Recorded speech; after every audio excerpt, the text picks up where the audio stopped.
Questions? So I finished a separate reality from Carlos Castañeda, and then there were a few things that I heard from that I wanted to ask about. Okay. The first is at at one point he said, reduce your wanting to nothing to be a warrior, Yeah. and then he said, even hunger and pain are just thoughts. Okay. Very Buddhist of him. So, A Separate Uh, Reality is a book by probably a Peruvian named Carlos Castañeda. It's the first readable book in a series of books. In this book, the Naguals, the Indians in Mexico, uh, of a certain ilk, kind of advanced curanderos, hechiceros, Naguals, are trying to introduce this grad student, Carlos, at UCLA into move him from being an anthropologist that studies them, studies a culture like it's an object, and trying to convert him into more of a participant observer. And so this book, A Separate Reality, is the second book in the series. And what I'm going to do is put particular chapters that are usable, because Carlos is pretty confused, that are usable, and put them on the channel so people can read these particular chapters that are useful for folks, especially young folks these days. So now your question is what is your question? Yeah, so he Thank, said hunger and pain are thoughts, but whenever I have observed hunger and pain, they seem like physical stuff rather than just thoughts that are coming in the mind. always.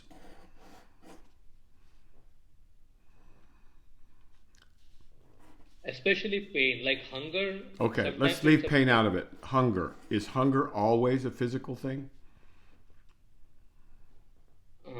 usually it's a like it's. I think it's a blurry line. Okay. Well, Sometimes. Carlos is a whiny little brat. Okay, he's an American, and they're Mhm. trying to tell him to shut up about this because they've got other more important things to do. He'll eat, right? He'll rest, but right Mhm. now he needs to just think of them as thoughts. I wouldn't get obsessed with that. Okay. Of course, hunger is not just a thought, and pain is not just a thought. But at the time, his teacher, I guess this was Don Juan, Yeah. was Don Gennaro, and there's several Naguals, and they're very interesting.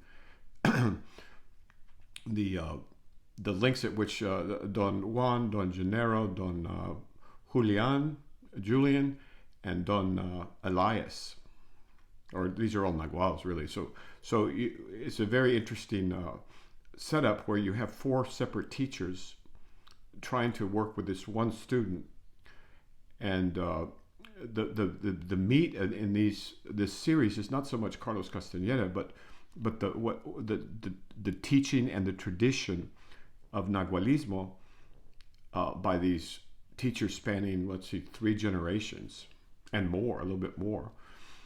And then we also have the ancient seers, which are the Toltec and no doubt the Olmec as well, and they're meeting the Sufis from Europe, uh, you know, uh, in the early 17th century. Okay, next Mhm. question. Yep. Yeah. Next question. You want to do bell? Thank you, thank you, thank you, thank you. Go ahead. Yeah. So in the book, at one place, Don Juan says that a warrior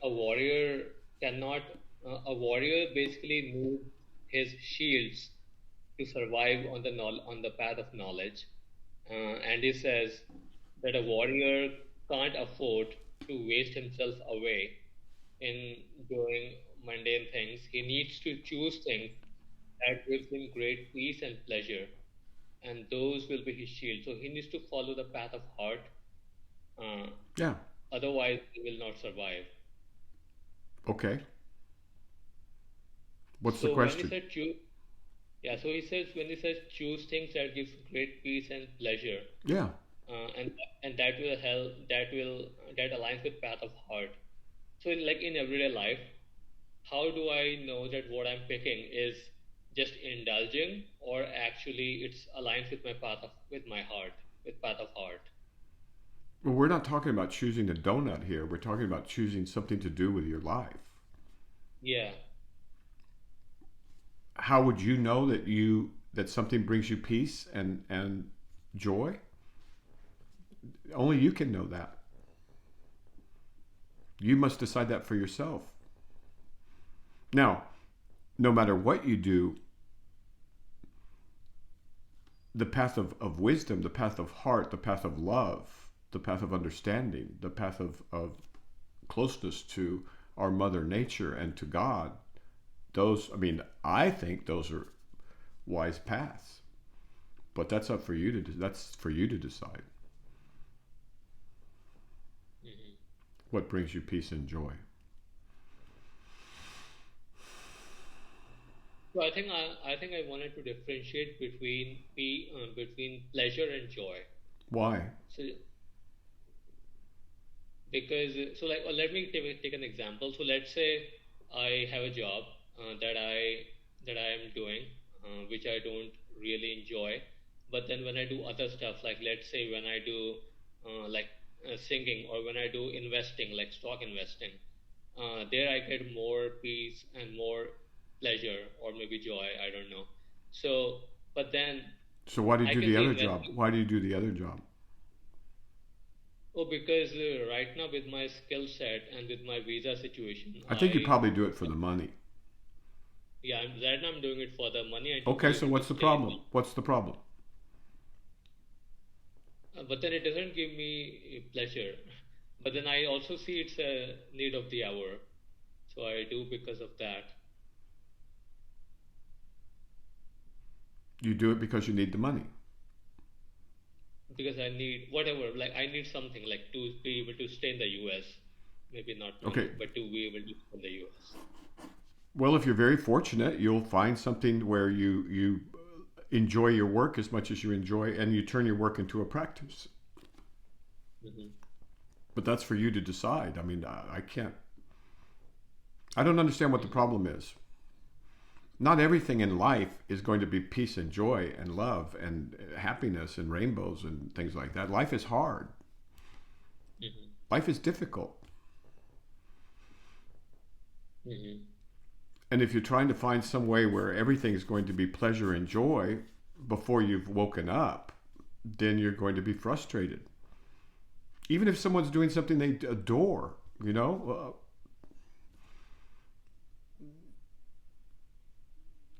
there's times when it's not so adorable. There's times when it's difficult and it's hard and it's painful. Hmm. Okay, yeah, that answers Now, that. later, if you do things well, maybe you'll have enough money or you'll have enough power or freedom to arrange your job such that you can do the things that you are best at and the things that you enjoy the most, which oftentimes go together. In that case, the problem is less, but there's always going to be some difficulty in this life, right? Hmm. Yeah. Okay. Yep. That's not a road we can go down because I don't want to suggest what you should do with your life. I'm only here to coach and to teach a little bit. Should you decide to pursue truth or and wisdom, things like that, well then maybe I can have a few things from from all of my years of doing this, trying the same thing. Okay. Hmm. Yeah. Next question. Yeah, so this one is are a few lines that I found in separate reality, that I wanted to go over and just get your thoughts on them. Mainly, this is around death. Uh, so he says that the decision to become a warrior is very important. Seeking knowledge is a frightening affair, and there is no other option. Seeking knowledge is a frightening affair. Yeah, these guys are. Go ahead. And then he says, uh, as the person becomes aware in a gradual manner, that ordinary life is forever left behind. True. That the means of Ordinary life that is the means forever left behind. that the means of ordinary world are no longer a buffer for him. First thing is to want to become a warrior. Right. The frightening The first thing is to frightening want nature to of become a warrior. Go ahead. Sometimes I repeat it we have it transcribed clearly and all that other stuff. So keep going. the frightening nature of knowledge leaves one no option but to become a warrior. Every Okay. bit of knowledge, every bit of knowledge that becomes power has death as its central force. Death lends the ultimate touch. Whatever is touched by death becomes power. A Good. man Yeah. who fo- Whatever is touched by death becomes power. That's beautiful. a man who follows the path of sorcery is confronted with imminent death at every step of the way. Correct. The man who, what is it again? A man who follows the path of The sorcery. man who follows the path of sorcery. Now later, so you're reading the first in a series of 8 books. Mhm. There's 4 books at the end that are worthless. The first book is worthless. But he's going to redefine sorcery as something else. But Carlos, he's fresh off the boat, and they're trying to get him oriented, and they're trying to alert him to what he's getting himself into. And so, what was the last one about sorcery? You're touched by death or something. Whoever Yeah, follows so the path of sorcery, which is not sorcery, but keep going, of seeing. yeah, a man who follows the path of sorcery is confronted with imminent death Yeah, at every step of the every way. step. Yes, yes, yes. Now, do you have a question about any of these? And just a couple of lines more, and then I will ask the question. Okay, So to because be we got about 5 now. We're stacking them up. Keep going. 6. to be concerned with death will force anyone to focus on the self, and that would be debilitating. A warrior needs to be aware of death, but not concerned with death. Correct. He needs to be detached, to be indifferent. The idea of imminent death becomes indifference instead of an obsession. Okay. So that part, yeah. So that part, so that part. I had a question regarding that part. That how can someone be aware of death but not concerned with death?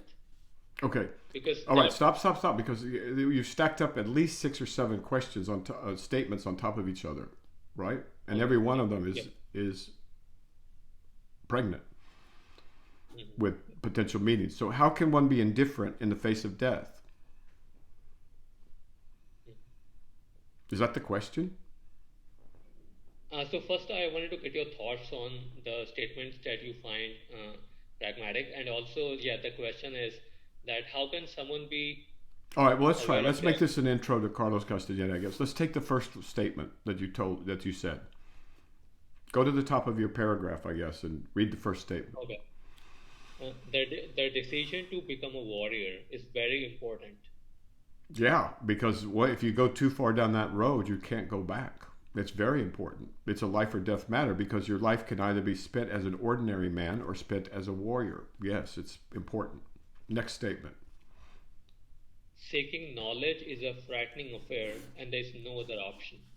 It is a frightening affair and there is no other option. It's frightening primarily to your ego because it's going to get wiped out. And there's no other option besides annihilating your ego, your sense of self, you're the self that you're so proud of and treasure so much, and you think everyone else treasures so much. Next statement. He becomes aware in a gradual manner that ordinary life is forever left behind. Yeah, you have to make a choice. There comes a point in life where you either choose the path with heart or you choose the path of the ordinary man. You choose the path of a warrior or you choose to be just another sheep on this planet of sheep. Yeah. Next. That the means of ordinary world are no longer a buffer for him. Yeah, you can't be getting points on a video game. You can't be getting, the likes on Instagram. You can't be, hanging out with your friends, going over the same thing over and over. You can't be just a football fan. You can't, the ordinary rewards that people accept as a life, you turn away from, and you say you want something more richer, deeper, more loving, more true. You're seeking truth. You're not seeking social approval. So yeah, once you make that decision, that's that. Next. Oh, first thing is to want to become a warrior. Yeah. That's pretty clear, isn't it? Yeah. Next. The frightening nature of knowledge leaves one no option but to become a warrior. You're going to need the mentality of a warrior to seek truth. You're going to have to put aside your own little petty, I don't want to curse, your own petty crap, your own little pains and aches, your aches and pains, your own little complaints about the world and other people. You're going to have to leave all that behind, because it's too heavy. All that baggage is too heavy for a warrior to carry. All this, all this drivel that people call themselves, that the things that they care about. Oh, he said this about her, and she said this about him, and then she said this about, everybody, and oh my God, and all this, all this drivel. You just turn on the television, look at those ads, and you can see the mass insanity and stupidity that people call a life. So yeah, you drop all of that, and you don't get reinforced by the ambient culture necessarily. Because they don't want warriors, they want sheep. They want consumers. Mm-hmm. Now, obviously, you can still consume things, but what I'm saying is that doesn't matter in your life. You choose the path of a warrior. Something that will last a lifetime and not be over by the time you're 40 because your body gives out, I might add. Go ahead. Keep going. Every bit of knowledge that becomes power has death as a central force. Well, yeah. This is exactly what the Buddhists say, impermanence. This is why the Buddhists have their monks meditate in cemeteries.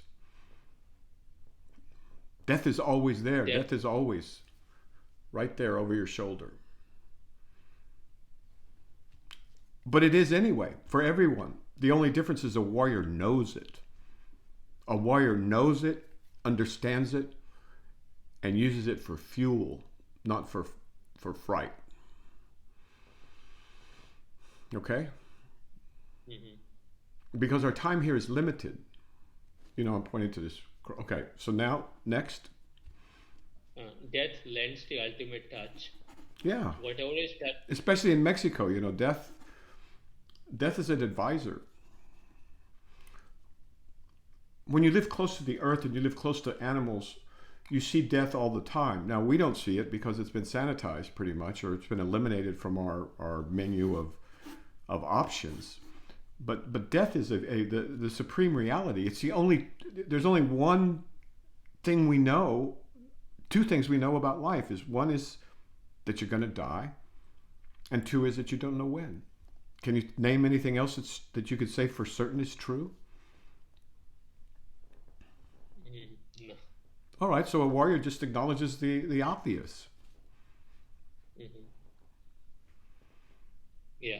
No? Okay, yeah. Good. Next. Whatever is touched by death becomes power. Yeah.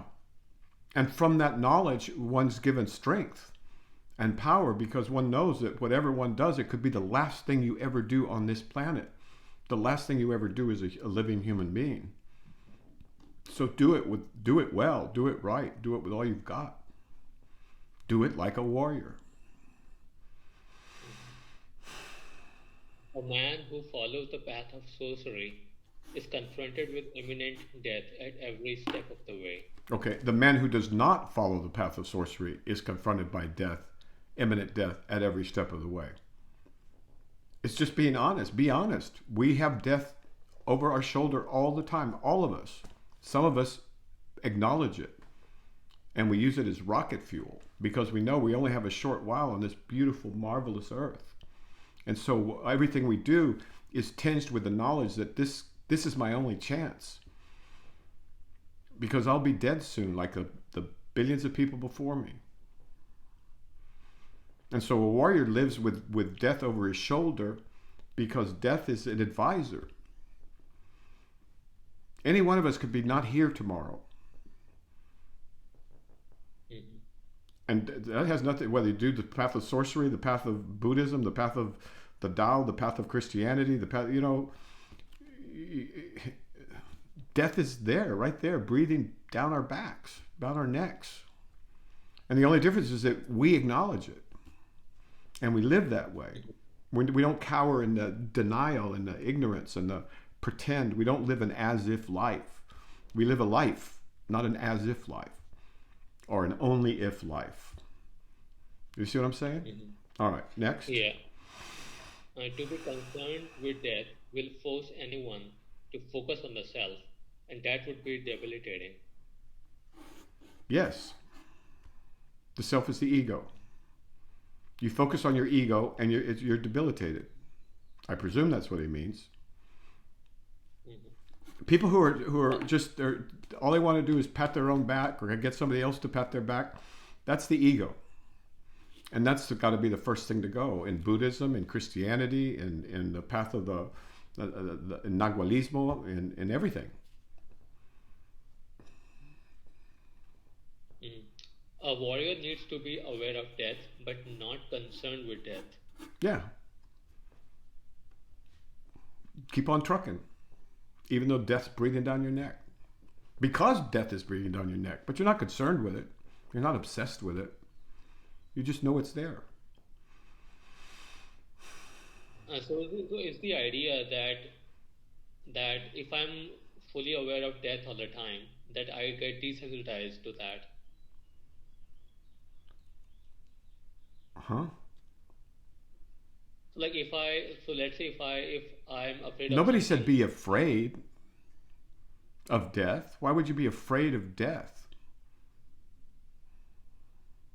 Only because you value your ego and you're ignorant. If you were not ignorant, you would not fear death. You don't know who you are and yet you're afraid of losing it. That's the state of the ordinary man. Has no idea who he is, but he does this and he doesn't want to lose it. Well, if he knew what and who he was and where he came from and where he's going, death would not concern him. What would concern him is wasting his human life. Yeah, just take a look. So what's the problem? So for me, as long as death is far away, I am aware of it, but it doesn't bother me. But once That's not true. If you push death far away, it does bother you. Why else would you push it far away? You're afraid of death. Be honest first. A warrior is honest. It's okay. There's nothing to be ashamed of. Mhm. But you don't like death. You don't want death. Death is not your friend. Mhm. Because you don't understand yet. You don't have knowledge.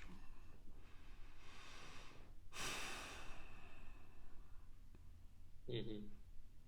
And I can say the same is true for like getting a disability or things like that too. That Okay, the if you want to same. get morbid and silly, you can do that, right? But we're talking about the end of human life, which is coming very soon. How long do you think you can possibly live? Let's give you 100 years. Let's give you 200 years. That's still like that. Yeah. More likely 90 years or 100 years, let's say. That's not a lot of time. Mhm. Yeah. That's the beauty of this life. There's nothing to worry about. There's nothing to worry about. Let the people who you leave behind worry about it. You don't have to worry about it. Mhm. Got it. When you were born, you were screaming your head off. Like, how could you do this to me? And everyone around you was laughing and jumping up and down with joy. When you die, you'll be laughing your head off, and everyone else will be crying. And so that's, we have it all backwards. You see what I'm saying? Mm-hmm. So good. You need to contemplate death, clearly. Mm-hmm. Just like the Buddhists do. Mm-hmm. I think there are a few more lines, but those are pretty much similar to what we talked about. Okay. So I think. All right. Any questions? I think my main question was around how to be aware of death, but not concerned with it. By not being ignorant, by understanding what death is. What is death? Is death really death, or is death birth? So you don't know. Yeah. So you don't know what you're afraid of. You don't know who you are, and you don't know what you're afraid of. You're just afraid. That's not a warrior's life. That's not a warrior's life. Just drop the fear. It's not gonna hurt you. Mm-hmm. Fear just makes a life puny. Mm-hmm. All right. Mm. I have a small follow up on this. So in the past, whenever I have contemplated death, suddenly there's this really happy feeling that comes up, which is like, oh, that if I don't need to be afraid of death, then I feel suddenly I feel really good for like few minutes, and then another thought pops up: what if I become really careless because of that? Because now I'm not afraid, and that carelessness can lead to something bad. And then these two thoughts kind of struggle against each other. One is the a warrior is never careless. A warrior never risks his health unnecessarily. A warrior always is not a silly person.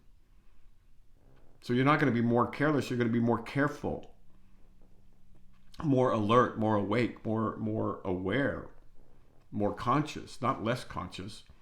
The people who die from accidents is because they're less conscious, not because they're more conscious. Right? Yeah. So, I mean, it sounds like your mind is looking around for something to worry about. And some minds do that. But a warrior conquers that mind and is set free. Mm-hmm. Yep. Cool. Most people don't have to worry about dying because they never lived. You know? But go ahead. Let's keep going. Next question? Or sorry, who has never lived? Or the other people? Many people have died without living at all. Oh, yeah. Question. So I have now a couple of questions from your last video. Okay, but before we go there, let me just make one statement about a separate reality. This introductory book by Carlos is really just a stepping stone to give you the setting of the what's going to unfold.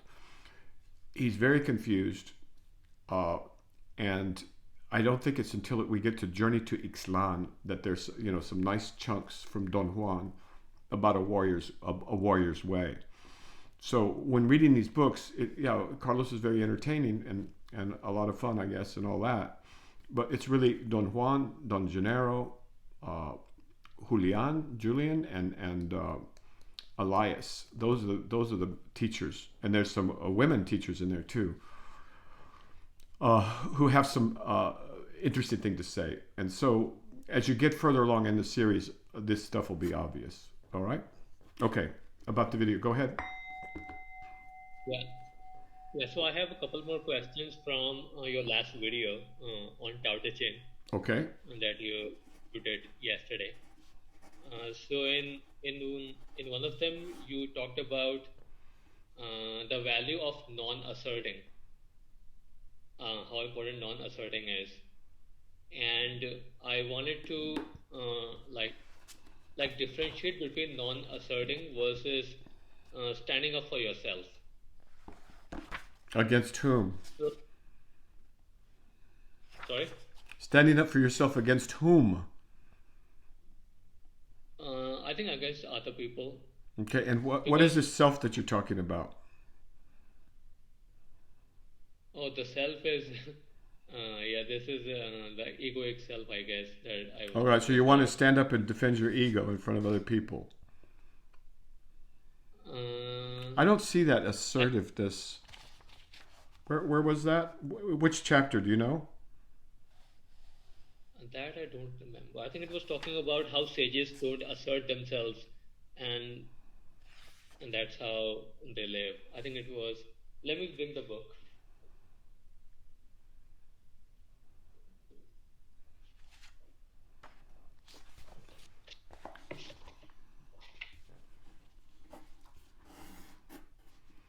The training of a Taoist wizard makes this Mexican stuff look like child's play.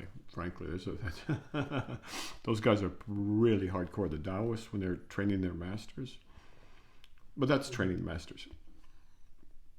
Okay, find it. Which chapter? I'm still looking.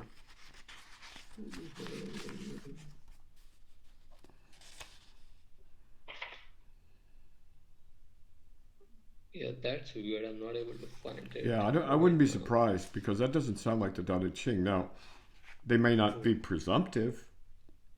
They may not be possessive.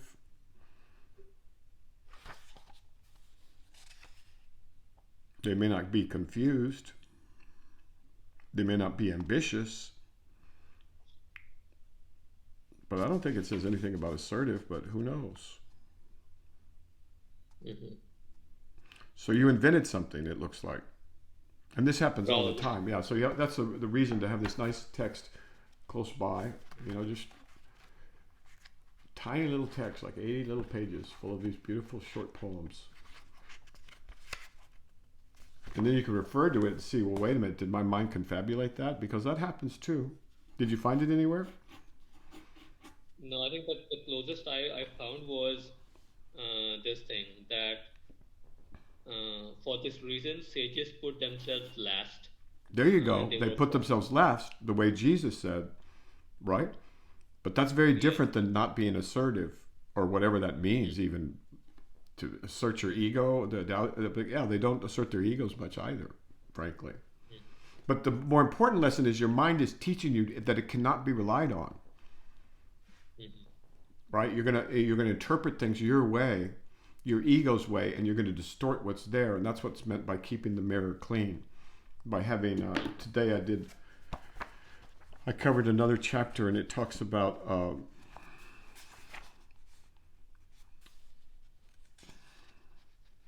purifying hidden perception. Can you make it flawless?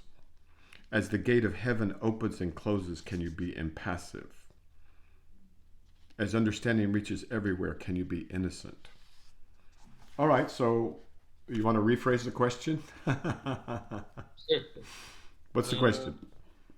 Yeah, so I think this time, for this reason, sages put themselves last, and they were first. They excluded themselves, and they survived. Yeah, just like Jesus. Go ahead. Yeah, please go ahead. You were saying something. No, that's it. What's the question? I think The last shall be first is literally a direct quote from Jesus, and I don't think Jesus was reading the Tao Te Ching. Although he, who knows? Okay? Yeah. Question. Yeah, I have another question. This one is from chapter 8, and it says, I think it's the third last line. Goodness in action is timeliness. Yes. Can you say more on that? Well, everything has to be done at the proper time. If you don't do it at the right time, it's. Let's just use a simple kind of dumb metaphor that comes to mind. Forgive me, but let's say you're shooting a bow and arrow, right? And there's a moving target. If you shoot too early, you might as well have not shot at all. If you shoot too late, you might as well have not shot at all. So timeliness is everything in action. If you confront the boss, but it's his first day on the job, that's not good action, right? Timing is everything, right? This is true in medicine and surgery and in life. I mean, you have to do everything you have to do the right thing at the right time. If you do it at the wrong time, you might as well have not done anything, or you could make things worse.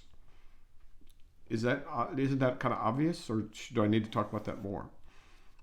No, yeah, yeah, I can see that. So if you need to arrive with the concrete, let's say someone no the glue that you're going to use to put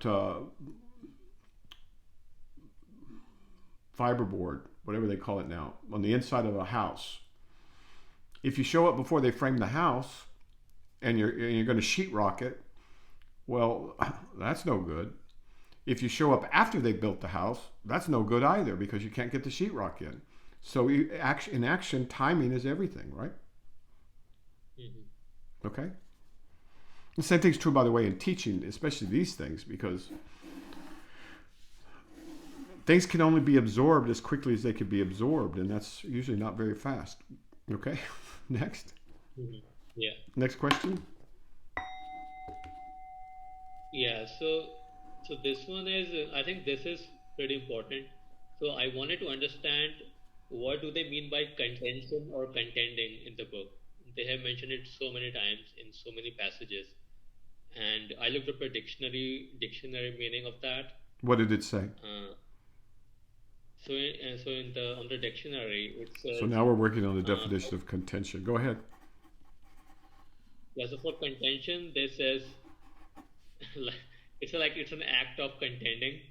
Good. When I go into contending, it says assert something as a position in an argument. There you go. Or struggle to surmount. Struggle to surmount or assert as in an argument. Those are fine definitions. But if you look at nature, it does not contend. All right. Again, a word is just a word. It's a finger pointing towards the moon. If you look out at nature, there's no contention. Everything is as it is. Everything's being what it's being. Everything does what it does. Everything works together in concert.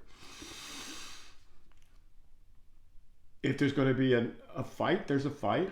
If there's going to be a chase, there's a chase. If there's going to be a killing, there's going to be a killing. If there's going to be an escape, there's an escape. There's no contention. So, but the dictionary definition is fine, and then it will get richer and deeper as you understand more about the way. Because the way is without contention altogether. The clouds don't contend with the sky. The lightning doesn't contend with the clouds. The birds don't contend with the trees, and the trees don't contend with the squirrels. I mean, you know, it's a very deep construct. And it's as deep as your understanding, so you got to understand more, and that takes time. All right? Does that make sense? Yeah, that makes sense. I have a follow-up though. Follow up. So lately I have noticed that sometimes I have to do something, and then it will feel like too much effort that is not needed, and I will realize, okay, I am contending or doing something unnecessarily. But then I think there's also this idea of being lazy. So you're contending with yourself. That's what you're describing, contending with yourself. Mm-hmm. How much energy do we use as humans contending with ourselves? A lot. So don't contend with yourself. Or strive to minimize it. Should I get chocolate or should I get vanilla? Oh, should I go see this movie or should I go see that movie? You know, should I date this guy or not date this guy? And we go into these, we have these little battles in ourselves and we deplete our energy. So today there was a passage on called, it's right here, it says, carrying vitality and consciousness, embracing them as one, can you keep them from parting? Okay. Carrying vitality and consciousness, embracing them as one, can you keep them from parting? Concentrating energy, making it supple, can you be like an infant? So in other words, are you going to squander your energy in a contention with yourself? Or are you going to wise up and say, well, look, I'm just going to choose one and do it? Because you squander your energy, your interior energy, by contending with yourself. right? Mm-hmm. And so warriors don't do that because they don't want to waste the energy.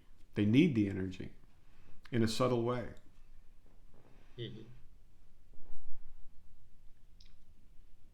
I know that doesn't make sense to a lot of folks yet. But imagine if you wake up in the morning, you have a certain allotment of energy. You could spend it however you wish, but if you spend it on one thing, you can't spend it on another.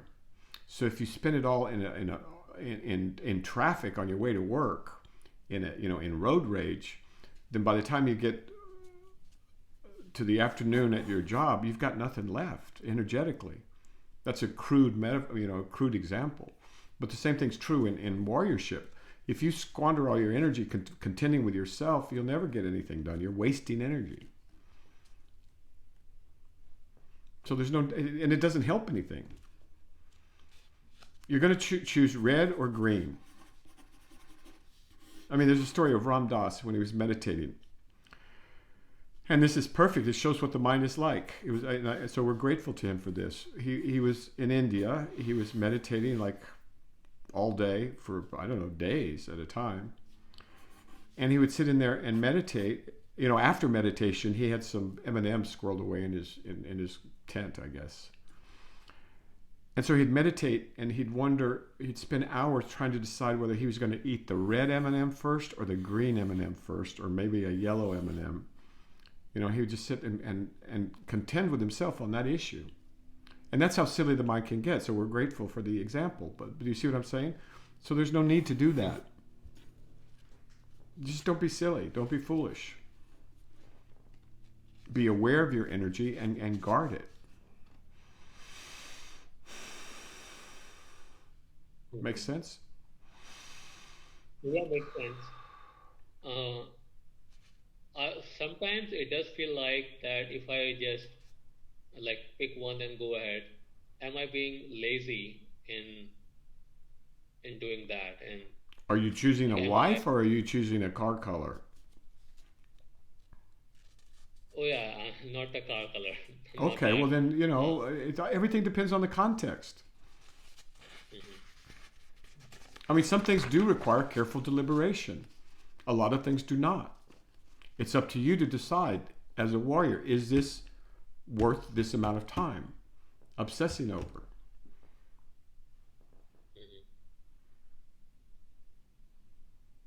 In general, obsessing is never good, right? Correct. Careful thought. Obsession means you're not doing something right. Yeah. In some traditions, they talk about the devil as being the obsessor, whispering into your ears. Don't get obsessed. All right? Yeah. Next question? The next one. So the practice of turning the light around, I have been doing that. Good. And lately I found this thing that it's like when I try to maybe like jump to the back and just focus or just be aware, and then earlier I used to feel like the space, but now it doesn't even feel like space. It I don't know how to describe it, but it's like I can see the objects, but it's like not a space, not an object, but some different kind of feeling that comes up. You could see the objects? What objects? No, so let's say if I am just stepping back and just observing, then earlier I used to feel like the space around me. Now it feels like something lighter than that, not even space, but just how heavy is space? Space is something that I can feel concretely. Oh, really? Okay, that's interesting. If you could feel it concretely, what do you feel it with?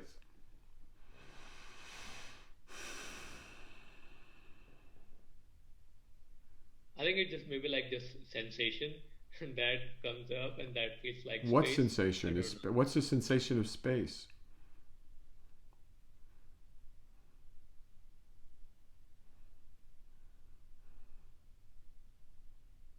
Yeah, it's something like I don't know how to describe it. It's like,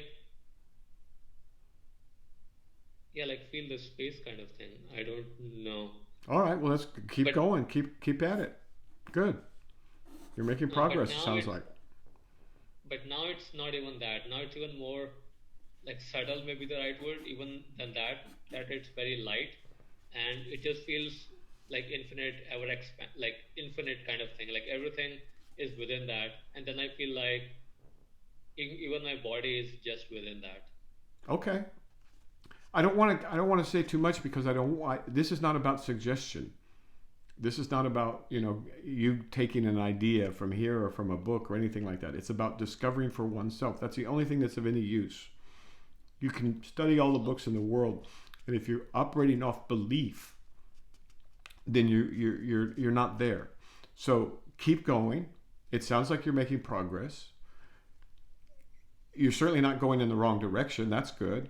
And so now just explore that more, and then let's talk about it later, right? But I don't want to put ideas in your head beyond what's already been put there, right? Oh, okay. But that Yeah. sounds good. That sounds good. Hmm. Got it. Space and Uh, spaciousness. That's good. And is there a way that you say you jump back there? How do you jump back there? oh yeah, yeah. This has been. It started very recently. Like it just feels like I take a jump behind my body, and then yeah, and then Okay, I yeah, go back people can again. use whatever expedient they wish. It's different for different folks. Yeah. So yeah. Another question before we stop? I think I have one more question. Okay, let's go. Uh, so this is I think Don Juan also talked about how to acquire patience in life. That should be Uh, interesting. Boy, he needed it with so Carlos. Let me tell you, that guy has got the patience of Job. That uh, Carlitos, so man. what Go ahead. so what he, yeah, so what he was saying was so where we left off before, like a warrior needs to be aware of death but not concerned with death. Then he talks more on that. He said he needs to be detached to be indifferent. The idea of death becomes indifference, and then the idea of death makes a man detached from everything, so that he can't deny himself anything, and that develops a silent lust for life. Uh, and then, with no way of fencing off his death, the only thing a warrior has is the power of his decisions. The guy's good, man. Don Juan's good. Go ahead. And the knowledge of his death guides him, makes him detached and silently lusty. It Yeah. allows him to make it allows him to make decisions that are strategically the best, with gusto and lust for life. When one behaves in this manner, that shows that he has acquired patience and is a warrior. Okay. But he doesn't. Detached and indifferent. I like that. The image that comes to mind is a soldier, right? And he's going into battle, and he's a real soldier. Let's say a Marine. These guys, before the battle, after the battle, they're indifferent to death, but they are enjoying life. Mhm. And they're detached somewhat. That's how they can keep going, like we all do. You're detached from death right now, and you're somewhat indifferent, but you're mainly in denial, like everybody else. So you can get rid of the denial, and then you have much more sublime defense mechanisms, and not even defense mechanisms. You become somewhat detached and indifferent because you know that's the truth. It's the reality. The reality is you don't know when you're going to die. Now that seems so far away for most people because they can't imagine it happening. But if they've ever been in a car accident, or if they've ever been, out hunting and had animals after them, or if they've ever, watched a bullfight or whatever. If they've ever had any contact with death, if they've ever seen corpses, then that changes a little bit. And then they realize, hey, that could be my body on the slab. And that's a very good meditation, because you realize, whoa.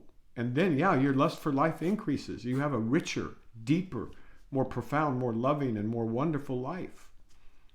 That's the life of a warrior. Yeah, their lust for life increases. But what's the question again? I'm sorry.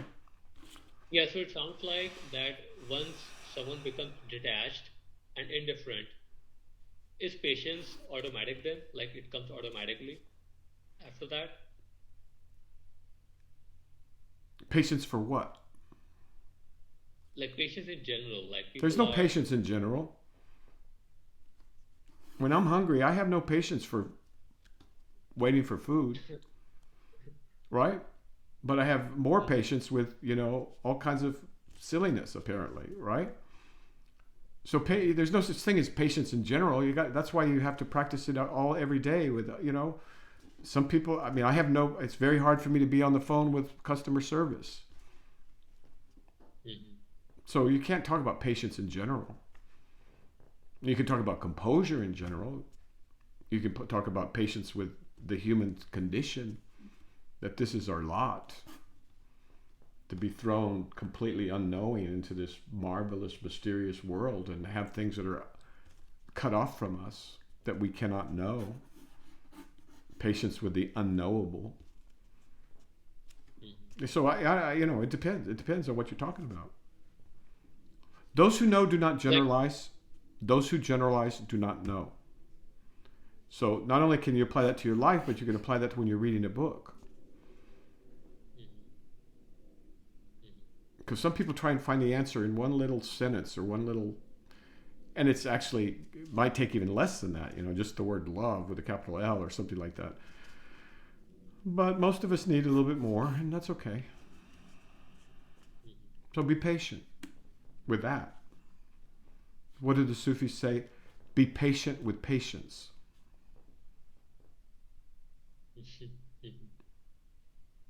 Sometimes it takes a lifetime to cultivate for some things, right?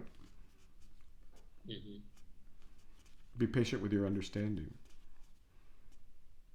But keep going. Okay, one last question before we stop. I think, maybe I can just expand on that, why I generalized it. Because usually what I've seen is, whenever I lost patience, that was because I wanted to get something done, or I wanted something. And that made me lose patience. But if I didn't want anything, then there was no issue of patience, because I would just do what I was supposed to do, and that's it. I like it. I like that a lot, yeah. Because I want time. Right? And that's why I get impatient with the customer service folks, because they're robbing my time. They're stealing from me. Is what it feels like. But you're right, yeah. So good. I like that. That's good. Okay, sir? Yep, sounds good. Well, guard your mind.